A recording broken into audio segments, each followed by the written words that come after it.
समस्त माताओं एवं बहनों तथा भाइयों एवं मित्रों को मेरा सादर प्रणाम। ये विशाल मंचन कार्यक्रम लगभग 12 दिनों का अपने समाप्ति की तरफ है। मैं सभी से अपील करना चाहूंगा कि जिस तरह से कुछ आसुरी शक्तियां इसको डिस्टर्ब करने की पूरी मनोयोग से कोशिश कर रहे थे और उसके बावजूद हमारी ये कमेटी और हमारे ये कलाकार किंचित मात्र विचलित होते हुए भी किंचित मात्र भी विचलित ना होते हुए अपने इस कार्यक्रम को जितने मनोयोग से पूरा किया है उसके लिए मैं स्वयं इनका आभारी हूँ और समस्त ग्राम बसवा का आभारी हूँ जो लोग यहाँ पर समय से पहुंचकर और इनके कार्यक्रम में सहयोग किए और सहभागी बने।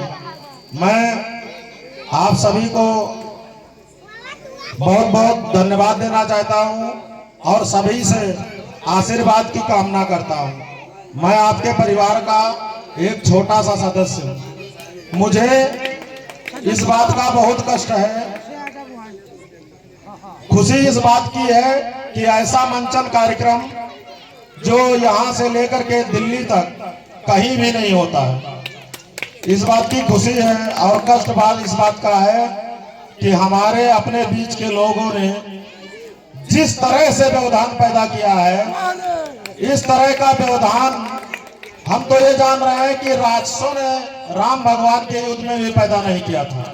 हालांकि उसका कोई भी प्रभाव हमारी कमेटी या हमारे लोगों में देखने को नहीं मिला। बहुत ही धैर्य पूर्वक इन्होंने अपना कार्य किया, लेकिन वो भी बधाई के पात्र हैं जिन्होंने इतना व्यवधान पैदा किया इस कार्यक्रम में और इतना डिस्टर्ब किया इन लोगों को, और उसके बाद ये डिस्टर्ब नहीं हुए। यही इनकी और यही धर्म की विजय है। धर्म की अधर्म का अधर्म का विश्व का नारा है और नारा रहेगा। किंचित मात्र हम विचलित नहीं है और हम गलत के पक्षधर नहीं है और ना रहेंगे।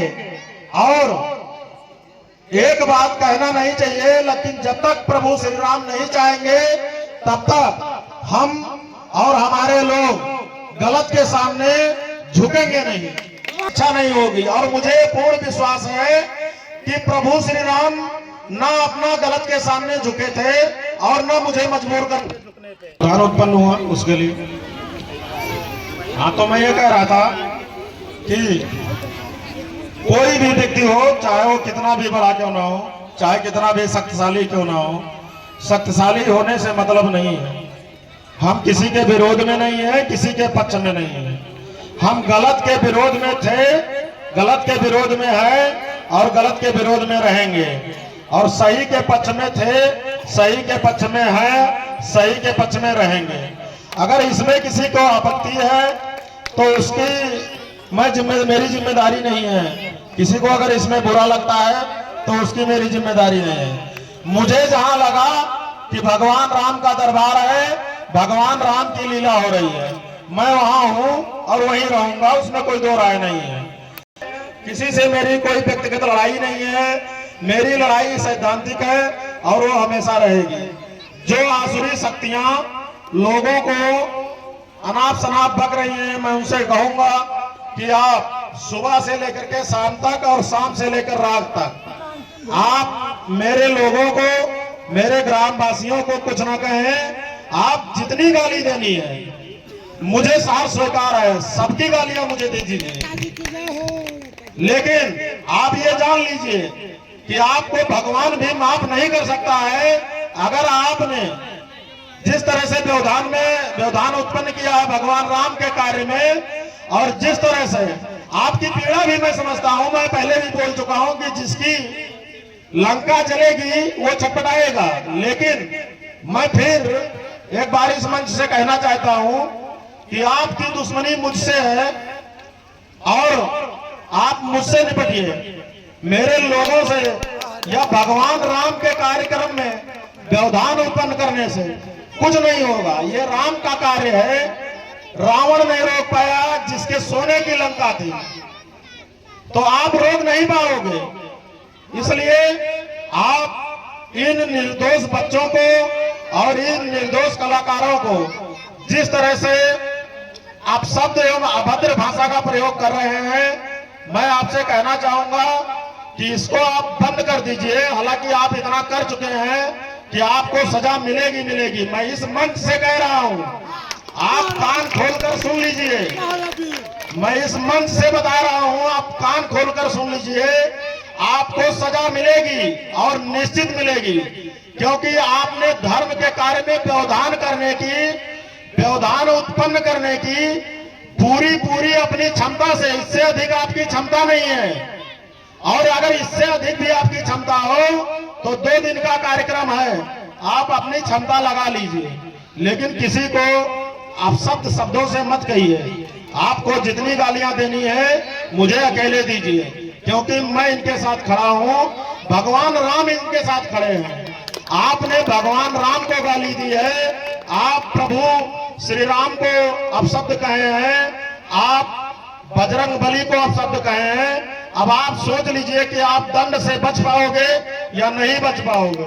मैं यहाँ पर उपस्थित अपने छोटे भाइयों, बड़े भाइयों, माताओं एवं बहनों से सभी को प्रणाम कह करके ये कह रहा हूँ कि आप विचलित ना हो।